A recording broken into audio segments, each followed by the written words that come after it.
And welcome back, everybody. I'm Chef Jeff from Smith's, and we are making today one of my favorites, and I know it's your favorite too. That's broccoli cheese soup, and it's easier than you think to make it. I showed you a little bit on the last segment of how we do that. We had we made our roux, we had our onions and butter, and then we put the flour in there, and then we dumped in our cream and our chicken broth. And then during the break, I added the broccoli and the carrots, and they are just now simmering in our soup. You just want to cook it long enough just until your broccoli and your carrots are tender. It probably takes maybe 10-15 minutes or so.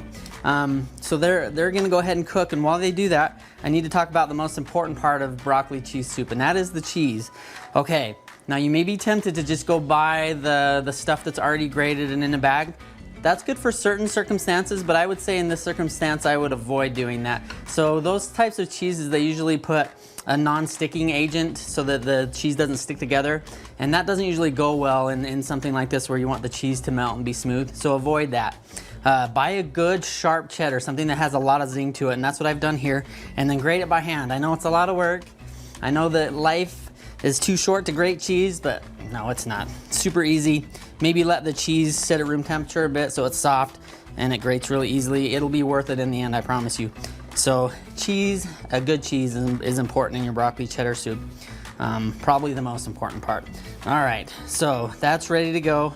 Our soup is ready to take that cheese. So once the cooking process is done with the broccoli and carrots, then you add the cheese. Once the cheese melts, then you're done. Don't cook it any further past that, because then if you were to let it sit and boil with that cheese in there, the texture would get grainy, and you don't want that. Okay, so I'm ready to add that, but I'm gonna save a little bit of that cheese because I want to have some to garnish afterwards. So let's get the cheese in the pot. Just really quickly, and again, I'm gonna save some of that. Get some on the counter. Totally fine. And then just give it a stir. And it probably takes maybe 30 seconds, maybe a minute to get that cheese really melted in there. And then you're ready to go. One tip that I would say is once you get it to this point, make sure to taste it because it may not have enough salt. And so I'm gonna go ahead and sprinkle in a little bit more salt and pepper, and then we should be good to go. Over here in this pot, I've got a finished one, and it looks great. The color's awesome. Let's get it in a bowl so you can see how it looks.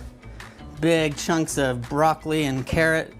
I like it chunky like this. If you wanted smaller pieces, make sure to just cut your broccoli a little bit smaller. But that is comfort food right there. Looks so good. There it is. What I'm gonna do lastly to finish it off is I like a little bit of hot sauce on there. Put that on there. We'll get a little bit of cheese. And that's a wrap. You can find all these ingredients at your local Smith's. Thanks for joining me, and I will see you guys next time. Bye-bye.